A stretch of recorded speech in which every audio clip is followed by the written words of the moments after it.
vedare tinokuchingamidzai zvekare kune chimwe chirongwa pano paZim Facebook Secrets and Confessions. Tadzoka zvekare nemamwe mamessages. Hey, akomanaka paya pamunenge muchiti mukomana inini voice note rangu handisi kuda kuti munge muchizoriposta apa iri nyaya inenge ichityisa kudai. Hey, unenge kuiswa pakona mukona chaimo apa iri voice note iri ndakazotanga kushanda naro usiku. Pakaipa nyaya yavo inotyisa vanzvadzi vedu ava. Koizvozvo zvivindi zvacho hanzi makadi zvenyu mukomanashi, nyaya yangu yandakasangana nayo mukurarama yakamira sekudai so. Ndakati ndatsvaka basa remumba ndikabva ndazoriwana. Basa iri ndakariwana kuShurugwi uko, asi panguva iyi pandakawana basa mwana wangu iye ainge aine 5 months. Saka ndakabva ndazoenda kubasa kuya kuShurugwi naye mwana wangu uyu. Ndakati ndasvikapo pabasa apa ndokubva ndazopiwa room yekuti ndinge ndichizogara mairi. Saka room iyi yandakapiwa kwainge kuri kucottage, ndiko zvekare kwandainge ndichirara ikoko. Saka first day zvakaitika ndezvekudai so. Ndakati ndichinorarako kucottage kuya kwakabva kwangu karuka kwaya umwe munhu ainge ari wechimunhukadzi. Mukadzi uyu handizivi kuti how but akabva apinda mumba umwe mandainge ndevete. Akauya kwava kutobatanidza maoko ake kudai ndokubva apfugama pakona achibva angonyangadika. The next day zvakaitika zvekare. Akadzoka ndokubva apinda mumba mangu usiku ndakarara asingataure neni. Ndokubva asvika akadzokorora zviya zvaainge akaita the previous night. Ndokubva apfugama pakona ndokubva anyangadika. Anoti apinda apfugama pakona obva atsikitsira obva anyangadika. Zuva rechinumber 2 zvakabva zvaitika zvekare. Saka zvinhu zvekuti zvakandinetsa kuti chingava chiri chii. Ndikati rekedzai ndinge ndichiudzawo varungu kuti iri ndoshura randiri kusangana naro. Ndikabva ndati kuna bosi vangu, kumba uku ndiri kuona munhu uyu ari kupinda mumba. Saka ndakavatsanangurira zvose zvainge zviri kuitika, asi mukunovatsanangura kudaro ndavaudza ndakabva ndatukwa henyu mukomanashi. Vakati kutya here kana kuti chii? Saka uri kuda kuti isusu tinge tichiita sei isusu? Saka enda unotora magumbeze uye waridze mubedroom urare nesu. Ndikabva ndangonyarara mukoma. Saka zvakaramba zvichingoitika each and every day. Paive pakaita like paplot pamba apa paiva nemain house nekumwe kwaiva kukomboni kwaiva kwakaiswa maloja nevamwe vaishanda paplot ipapo paiva nedzimba dzakawanda. Mumwe musi zvakabva zvazoitika zvekare. Saka musi uyu wazvakaitika ndakabva ndamuka makuseni ndokubva ndamuka ndichichema. Ndainge ndichichema ndakananga kukomboni kuya ndokubva ndaudza vanhu avo vainge vachigarako kukomboni ikoko ndikati ndo zvandiri kusangana nazvo izvi kuyati uku. Vanhu vakabva vati zvinhu izvi zviri kutoitikawo kuno kukomboni. Vakati ivo vainge vachiona chipoko kukomboni ikoko vachiti chipoko ichocho chaiti chikauya kukomboni. Komboni yose yaibva yati ngwee kujeka. Mudzimba mubva maita kunge munenge mabatidzwa light. Saka vakabva vazokokorodzana ndokubva vaenda kuyard. Vakabva vaudza murungu kuti ndo zvavainge vachisangana nazvo kukomboni uku. Varungu vakabva vati hakuna chinhu chinonzi chipoko. Murungu akabva ati makambozvinzwa kupiko kuti pane chinhu chinonzi chipoko pasi pano? Namatai takaona kuti pano zvose zvatainge tichiudzwa nemurungu tainge tiri kupedza nguva nekuti vaisambotiteerera. Saka zvataizoita ndezvekuti taizopota tichienda kumaprofita kana varungu vabuda. Saka vakazoti vainge vava kuda kutiendesa kumaprofita uko kwatakaenda. Ndakafambiswa kumaprofita kwakawanda nevamwe vangu, asi mukadzi uyu haana kumira kuuya. Akati auya mukadzi uyu rimwe zuva so ndakabva ndasumuka kubva pamubhedha.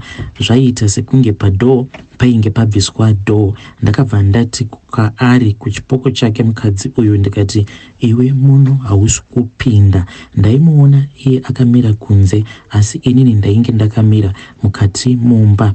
Iye kwava kuti kwandiri iwe handina problem newe kungoti hangu chete ndakafira mumba imomo, asi iwe handina dambudziko newe, ndokubva angonyangadika. Mangwana acho akabva auya zvekare, asi paakazodzoka mukoma chipoko ichi pachakadzoka chainge chakapfumbata maoko so. Ndakabva ndamuti muno hausi kuzomupinda, ndokubva azovhura maoko ake. Akati avhura maoko ake, ndakabva ndaona kuti mukadzi uyu pane chaainge akapfumbata mumaoko ake, ende ndakazoti ndatarira ndikaona kuti ainge akapfumbata chimwe chainge chakaita kunge chibhora cheblack soul. Mukadzi uya chipoko chake chakabva chazotora chibhora chiya kwava kuda kundipotsera nacho chibhora chiya chitema-tema. Dhoo rakaita sekunge rainge ravharika, chibhora chiya ndokubva chanorovera padhoo instead yekuti chinge chichizonditema. Saka zvakazongoramba zvichingodaro. Akauya umwe musi ndokubva ndamuka ndikaita kujamba pabhedhi chaipo, asi handina kuona inini ndichivhura dhoo kuti ndinge ndichibuda panze. Ndakazongoona ndainge ndatova panze ndichimhanyisa mukadzi uya akabuda gate achinanga nekukomboni, ndokubva inini ndadonhera pasi. Pakabva pazouya imwe mhepo iyi yainge yakasimba, ndokubva ndadonhera pasi paya. Kubva ipapo handina kuzoziva kuti ko zvakazofamba sei. Pazvakaitika zvinhu izvi, pandakamhanyisana nacho chipoko ichi, nguva dzainge dziri kuma 2 am ndakazopepuka dzava kuma 5 am. Apo pandakazopepuka ndainge ndakarara panze ndakaoma nechando muviri wose. Vamwe vashandi pandakavaudza vakabva vati ngatifambei nekuti kukomboni chipoko ichi chainge chava kusaenda. Saka takabva tatanga zvekare kufamba kumaprofita kuzonosvika zvinhu izvi zvapera. Ndakabva ndatanga kuturika minamato pose kusvika zvapera, ndokubva ndazoroverera huko padhoo. Ndakazopagara pamba apa kwe5 good years. Zvainge zvava kusaitika, but rimwe dambudziko rainge richiitika pamba apa rinoitika pamba apa, vanhu vanongodona, angava ari mushandi kana kuti muyenzi. Kunyange muyenzi anenge angozvishanyira zvake papurazi apa, anongokaruka angodona. Kana adona kudaro anobva atoita flat. Inini ndakatombodona 2 times kuita flat. Pekutanga pandakadona ndakati ndadona kudaro ndikazotopepuka ndava kutopindwa neni pagedhi repachipatara. Ndo pandakazoti pembeno, but unenge usingazivi chinenge chiri kuitika, unotongoti zii. Pamwe ndakatombodona ndiri pafoni, ndakati ndadona ndiri pafoni kudaro, varungu vangu vakabva vangoti adona nekuti anga ari pafoni. Saka zvino zvaadona ari pafoni kotingagoziva sei zvimwe kuda maboyfriends ake, maybe ndo masatanist. But kuti nditi regedzei ndinge ndichiregera basa racho, ndainge ndava kuzvibvunza kuti zvino ndozodii, komuri yangu ndozoichengeta nei. Mumwe garden boy uyo ainge aripo akatombodona, akati adona kudaro ndokubva azotsemuka musoro, ndokubva azosonwa mastitch mumusoro. Mumwe mwana wavatete varungu ava akamboshanya, akati akati ashanya kudaro, akati achida kusimudza poto iyi yainge yakazara nemvura yainge ichibhoila. Poto iyi yainge iri pastove, ndokubva poto iya yadona, akangodona nepoto yake, akatsva zvekuti skini yake yekumeso yakabva yaunyana. Saka pamba ipapo hapana kujeka. Apa vanhu ava vakuru vechechi iya, chechi yeSavata. Vedari ndo message iyo yandakatumidzirwa ichibva kuna vanzvadzi vedu. Zvakangoma hazvo veduwe, hanzi vanhu ava vakuru vechechi. Apa izvi ndo zvinoitika papurazi pavo. Kana muine ma-spiritual encounters enyu amuinawo, please come to my inbox mobva mazondisira nyaya dzenyu. Rekedzai tibva taenda panyu yedu inotevera. Nyaya yedu inotevera yakamira sekudai so. Hanzi makadi zvenyu mukomanashi, ndinokumbirawo kuti munge muchindiposterawo nyaya yangu makavikawo chitupa changu. Ini mukoma ndiri pfambi, but I am about to get married. Kana zvikafamba bo, murume wangu my fiance ari kupushira kuti tinge tichizororana kuzochata, I mean before December. Kana kuri kunzi zvikazonyanyisa kusunga, akati the last date ratingapanana mwedzi wedu wekupedzisira it is January at least. Mukomanashi, ndikangoti inyasha dzaMwari handizivewo kuti kana zviine mishonga mukati ungagoti inyasha dzaMwari here kana kutoti dzinenge dziri nyasha dzaSatani. Murume uyu wacho wandichazonge ndichizogara naye, iye ndakatoita zvekutomutorerawo umwe mukadzi. And I cannot say kuti it was my fault mukoma, because inini ndakagadzirwawo namama vangu zvekare ndikagadzirwawo navatete vangu. Ivo vatete vainge vari bhishu zvavo, but vaiwanzokukura nevarume vainge vaine mari dzavo. Vatete vangu vakambopengesa paya pakavhura bhawa rekwaJimmy Chimalo, ndokwavainwira ikoko. Saka vainge vaine mukoto wekuwana mabhozida vanhu vane mari dzavo. Saka vatete vangu vainge vachishandisa mishonga kuti kana vakadanana nemurume wavanenge vadanana naye uyo anenge aine mari dzake, as quickly as possible vange vachizopiwa mari yakati ivo vatete vangu ava vakaendesa vana vavo kuzvikoro. Vana vavo pari zvino vava kutorarama variko kumhiri kwemakungwa uko nekuda kwechipfambi chaamai vavo. Saka ivo vatete ndo vakabva vazotanga kundigadzira.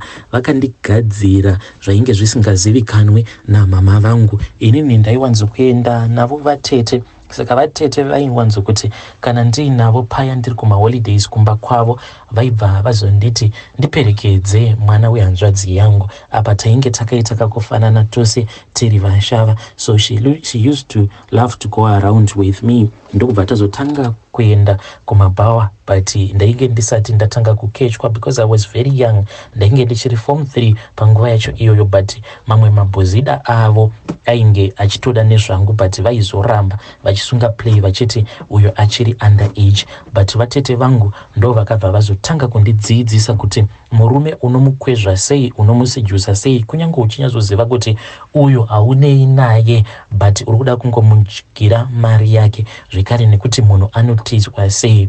Vatete ndo vakandidzidzisa kuti munhu unomuisira madrugs sei mudoro, madrugs akangofanana nebreak fluid, zvekuti munhu anozonyanya kukasika kudhakwa, then iwo wobva wazongoita you get away, plus nekuramba zvima short time.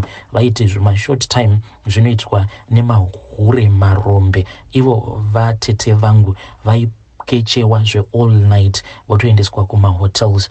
Vainge vasingaita zvekukechewa mashort time. Inewo mukoma ndainge ndichikungodawo kungoita like vatete vangu, but economy manje yemunyika medu kuti ungomirira uchingozviudza kuti ndinomirira kukechewa usiku hwose panoti netsei. Saka ndakazotanga kupindawo nawo awa mashort time, but ndichishandisa zvekare mishonga iyo yandakatemererwa navatete vangu vasati vashaika. Saka iyi mishonga iyi mukoma iyo zvainoda ndezvekuti kana ndisati ndarara nemunhurume, zvisinei nekuti tichazosangana pabonde tichishandisa dziviriro, chekutanga chandinoita ndechekuti ndinotsvaka nzira dzekuti tinge tichiita romance. Pakunoita romance paya ndinobva ndatanga kutambisa sikarudzi yake, ndichiitambisa mumatama mesikarudzi yangu, nekuti mumatama imomo mesikarudzi yangu ndo mune nyora 13 idzo dzandakatemererwa. Ndakatemererwa 6 kune rimwe side, then 6 kune rimwe side, then ndakazotemererwa zvekare imwe nyora iyo inopota ichindirwadza, because nyora iyi ndakaitemererwa nechepamusoro mbichana kabinzi, ende panoti rwadzei, especially nguva yatava kunopinda nguva iyi yechando, karonda ikako kanogara kachingomuka. Saka paya pandinenge ndichitambisa sikarudzi yemunhurume ndichirovesa pamatama, then iye anobva azova addicted kwandiri. But izvi ndinowanzokuzviitira varume vaya vandinenge ndichida kudya mari, nekuti kana ndikagara ndakudaro I am sure kunyange zvikanzi uri muprofita kana pastor akaita sei, iwewe unenge wava kukontrolewa nesikarudzi yako zvekuti paya paunenge uine mudzimai wako mujira, kana ndikati iwe John vata, inobva yarara. Kana ndikaiti John inobva yasimuka, zvekuti inenge ine hasha kusvika munhu kuuya kwandiri tichizonoita bonde obva azoita bho. Saka varume vazhinji vandainge ndichidanana navo vaiuya vachindikecha vaine mari dzavo, ndo mhiko dzandaingovashandisira idzodzo. Zvino ndakazotanga kudanana neimwe mbinga, ndikangoitawo mistake yekuti ndinge ndichienda nembinga iyi kumusha kwedu, because ndainge ndiine zvinhu zvangu zvakawanda zvandainge ndichida kuti zvinge zvichitakurwa, since ndainge ndichibatsirawo amai vangu kuti vange vachivakisa kaflat kavo kavainge vachivakika kumusha uko. Saka takazoti tasvika kumba kuya amai ndokubva vandibvunza kuti ndiye ainge ari mukuwasha here. Ndikabva ndati hongu amai, uyu ndiye mukuwasha. Mama vakazoti inini nemurume uyu tisati tazodzokera kuHarare, mama vakabva vazoti pane zvavainge vachida kundipa, ndokubva tazoenda kuhozi kwavo. Takati tasvika kuhozi kuya, amai vangu vakabva vazokurura chipfeko chavo chemukati, ndokubva vanditi ndinge ndichipfeka chipfeko chavo chemukati. Vakabva vandipa chuma, vakanditi chuma ichi ndaifanira kungochipfeka ka1 chete, ende ndaifanira kuzochichengeta panzvimbo yekuti hachizobatwi zvekare neumwe munhu kunze kwangu chete. Ivo chuma chavo ichi chainge chichigara muhozi, vaichichengetamo muhozi imomo. But chuma ichi mukoma chinoshanduka, chinopota chichishanduka kuita nyoka, ende nyoka iyi manje iri kurara nemurume uyu ari kuda kuti ndinge ndichizova mukadzi wake. Saka ndizive kuti in the future nyoka iyi ichazosvikawo hehe. Saka ndizive kuti in the future nyoka iyi kuti ichazosvikawo pakumuuraya here, because baba vangu ivowo vakangotemwa nenyoka, but tainge tichiri vana vadiki pavakashaika. Saka it sounds very suspicious kuti amai vangu vaiva nenyoka yavo yaigara muhozi, apa baba vobva vazofa rufu rwekufa vachitemwa nenyoka. So takazoti tadzokera kuHarare, ndokubva ndatora chuma chiya ndikabva ndachipfeka, tikaita bonde, ndokubva ndazochiwandisa chuma ichi. Nanhasi icho chikomba ichi chinongogara chichingondibvunza kuti ko chuma chako wakaisepi, because chaita kuti unge uchiva very sexy panguva yatainge tichiita bonde. Nekuda kwemishonga iyi mukoma, iye murume uyu akabva azoramba mudzimai wake. Ndakatoendeswa kuma introductions, all the processes we have done it. Changosara muchato chete, white wedding. So I do not know, should I feel bad about myself or should I celebrate? Hey, vedare ndo message iyo yandakatumidzirwa ichibva kune mwanasikana uyo. Hanzi should I feel bad or should I celebrate? Hanzi ndine nyora 13 nyora akomana pakaipa. Hanzi ndisati ndasangana nemurume ndotanga ndambotambisa John uyu. Zvakangooma hazvo vedu we.